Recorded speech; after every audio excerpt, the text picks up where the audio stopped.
नमस्कार। शुरू करते हैं आज की करंट अफेयर्स। जी हाँ, पहला प्रश्न है, हाल ही में किस राज्य के मेडिकल कॉलेजों में छात्र आगामी शैक्षणिक सत्र से हिंदी मीडियम में पढ़ाई शुरू करेंगे? जी हाँ, आप जानते ही हैं कि NEP अर्थात नेशनल एजुकेशन पॉलिसी 2020 के प्रावधानों के अंतर्गत MP और UP की जो सरकारें हैं वो चिकित्सा पाठ्यक्रमों को हिंदी में भी उपलब्ध कराए जाने की घोषणा कर चुकी हैं। अब बिहार सरकार ने भी इस दिशा में कदम उठाया है, तो यहाँ पर सही आंसर है नंबर बी, बिहार। नेक्स्ट है, हाल ही में पेरिस ओलंपिक में भारतीय टीम को कौन लीड करेगा? जी हाँ, भारतीय ओलंपिक टीम को अब लीड करने वाले हैं नीरज चोपड़ा।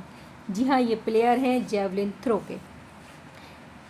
नेक्स्ट प्रश्न है, हाल ही में किसे म्यूनिक फिल्म फेस्टिवल में लाइफ टाइम अचीवमेंट अवार्ड से सम्मानित किया गया है?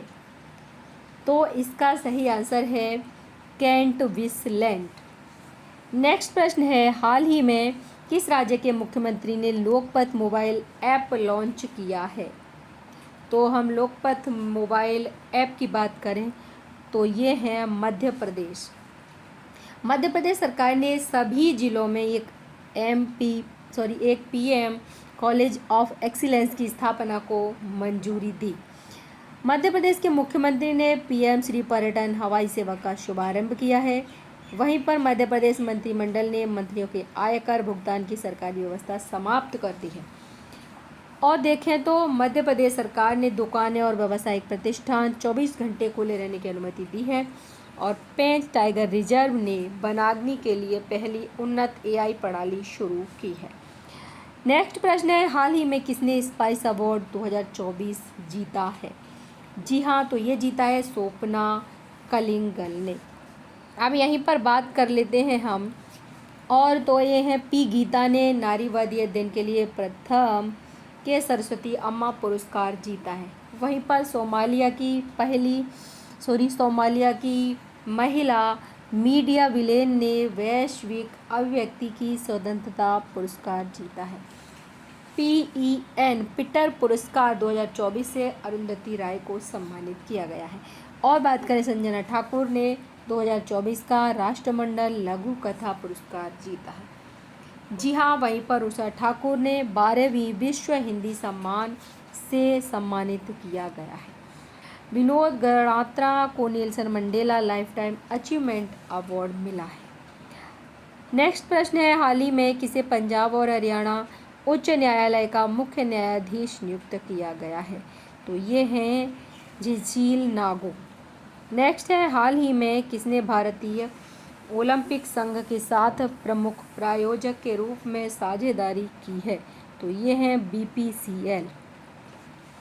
हाल ही में किसने दुनिया की पहली CNG बाइक लॉन्च की है? तो ये लॉन्च की है बजाज ने। नेक्स्ट है, हाल ही में 57वें आसियान विदेश मंत्रियों की बैठक की मेजबानी कौन करेगा? तो ये करेगा लाओस। हाल ही में ग्लोबल इंडिया AI शिखर सम्मेलन 2024 कहाँ संपन्न हुआ? तो ये संपन्न हुआ नई दिल्ली में। किस राज्य में संकटग्रस्त मेनलैंड सीरो देखा गया? तो ये देखा गया असम में। हाल ही में कौन ब्रिटेन के अगले प्रधानमंत्री बनने जा रहे हैं? तो ये बने हैं कीर स्टारमर।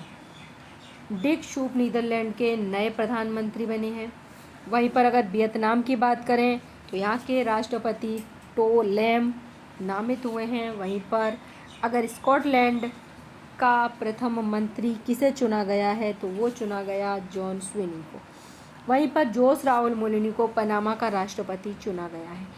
आंद्रेज प्लेंकोविक को क्रोएशिया का फिर से प्रधानमंत्री नियुक्त किया गया है। वहीं पर इशाक डार पाकिस्तान के नए उप प्रधानमंत्री बने हैं। प्रबोवो सुबियांतो को इंडोनेशिया का राष्ट्रपति नियुक्त किया गया है। नेक्स्ट प्रश्न है, हाल ही में झारखंड हाई कोर्ट के नए चीफ जस्टिस कौन बने हैं? तो ये बने हैं विद्युत रंजन जी। जी हाँ, 30वें सेना प्रमुख के रूप में उपेंद्र द्विवेदी जी ने कार्यभार संभाला है। और वहीं पर CS सेट्टी SBI के नए चेयरमैन बने। IAS मनोज कुमार सिंह उत्तर प्रदेश के नए मुख्य सचिव बने हैं। सुजाता सैनिक ने महाराष्ट्र की नई मुख्य सचिव के रूप में पदभार ग्रहण किया है और वहीं पर रवि अग्रवाल सीबीडीटी के अध्यक्ष बने हैं। अक्ष Mohit Kamboj India bullion jewellers association की उपाध्यक्ष नियुक्त हुई हैं और वहीं पर नाटो के अगले महासचिव के रूप में मार्क रूट को नियुक्त किया गया है और भारत के नए गोल्फ प्रमुख कपिल देव बने हैं। नेक्स्ट प्रश्न है, हाल ही में प्लास्टिक रिसाइकलिंग और अस्थिरता पर वैश्विक सम्मेलन कहाँ हुआ है? तो ये नई दिल्ली में। और वहीं पर एक प्रश्न है कि हाल ही में स्मृति विश्वास का निधन हुआ और वह कौन थी? तो वह अभिनेत्री थी। धन्यवाद।